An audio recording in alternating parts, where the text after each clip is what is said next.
Extraordinaire. You Facebook predictors know David from a previous webinar he did with us, and he's here with me at the Republican National Convention in Cleveland, and it's the last day. The events are going to start going in about an hour. But I asked David to explain one of the tools that they've got out to help delegates understand and the public understand what the thinking of delegates is with respect, and visitors with respect to the likely outcome of the election. So go ahead, David, take it away. Well, this is a display that's put on by Microsoft, where I work full-time as well, and it's very interesting because what they were doing is they are asking people to predict which state is going to go which way. They're not asking who they're going to vote for. That would be sort of boring at the Republican National Convention. But they're asking people to predict which state is going to go which way. And what you see right on the screen is going to jump out at you, which is that right now we're looking at an average prediction of 253 for the Republicans and 285 for the Democrats. The states of Ohio and Florida have been flipped from the 2012 election, but Virginia and Pennsylvania remain in place for the Democratic nominee. What you should really be interested about if you're coming from the PredictIt crowd as well too is that a lot of work that Justin Wolfers and I and others have done on is to say, look, what do we learn from prediction markets that can translate into polling? Some people aren't going to ever start a market. But one of the things we learned is that polls ask a weird question. What would you do? It's a very limited part of your information. Prediction markets ask this awesome question. What is your subjective probability of something happening? What is your subjective probability that Donald Trump is going to be the next president?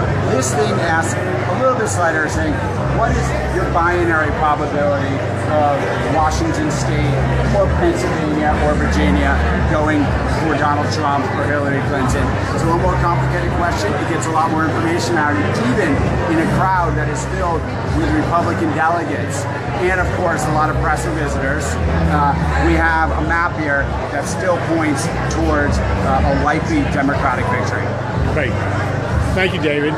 Is there anything on this map that you think is this shows historically what how the states went? Is that correct? That's correct. So you can go all the way back down to the election of George Washington in 1789. There was no challenger there.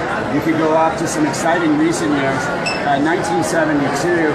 This map will blow a lot of people's mind if you weren't alive then. This was McGovern versus Nixon for the second round, where the Democrats carried Massachusetts and D.C. And you can, of course, jump forward to 1984, where the Republicans did equally strong, where Hubert Humphrey carried his home state of Minnesota and D.C., which is quite reliably blue. And then you start getting the more familiar pattern. That's what starts in 1992.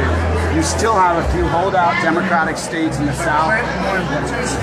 Two states and nobody's Kentucky won it twice. That's right. And it's interesting, and which is really interesting about this map is that Louisiana, Arkansas, Tennessee, Kentucky, you still see a lot of holdover Democratic registration in those states to this day. West Virginia as well. Sorry, West Virginia as well. You still see a lot of holdover registration. If you look at a map of Democratic registration, you still see this. These are the last states that flipped over. And what happens by the time you reach 2000 is you see something that's incredibly familiar to you. 68. I find that interesting. Well, I'll flip back to that in a second, but if we keep moving forward, from 2000, you see this map that looks so familiar, and then only small changes happen from this part on. You get into 2004, you see these states right up here move around. 2008, you saw North Carolina come into play. Indiana. And Indiana, that is correct. In 2012, they lose Indiana and North Carolina, but again, North Carolina's back in play, as well with the possibility of Arizona and Utah, as all of you realistically know on those markets right now. Would you bring up 68, please? Wait 1 second, but it is a very interesting progression where you really see a lot of coalescing from 1992 moving forward. Right, I just find this the only state that Humphrey carried west of the Mississippi and Hawaii.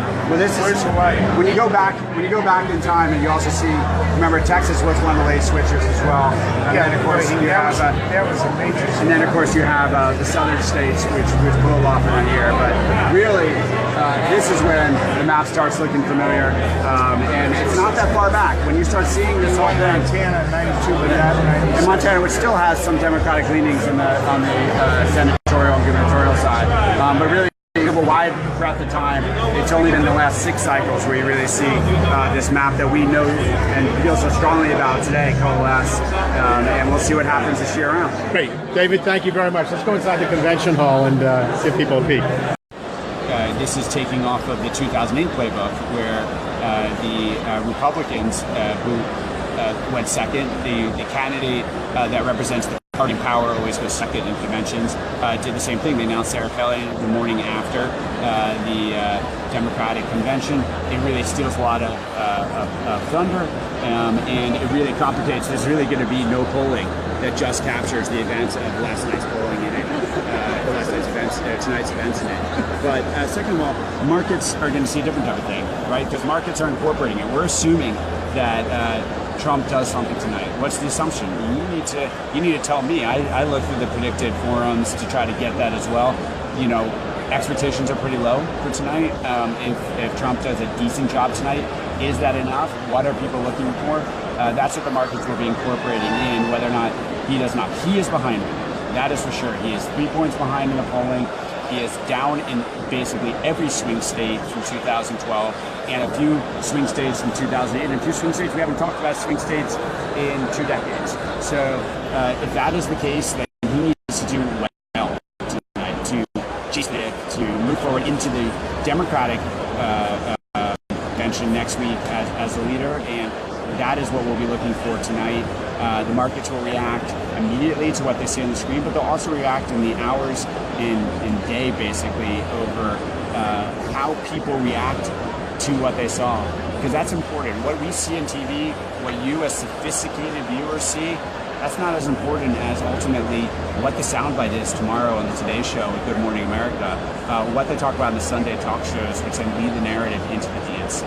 And so these are the kind of things that make it perfectly rational for the markets to take several days to react sometimes to an event, because it's not just the event they need to react to, but the reaction to the event. And so that's what we'll watch for tonight and see how that unfolds. That's great, David. Thank you very much for these insights. We're going to check back in a little bit later.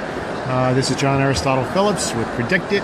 I'm with David Rothschild, my friend, and also the predictor extraordinaire. He's an expert on prediction markets. You're familiar with him from prior webinar that we did, and we'll come back to you as the evening unfolds. Thanks very much.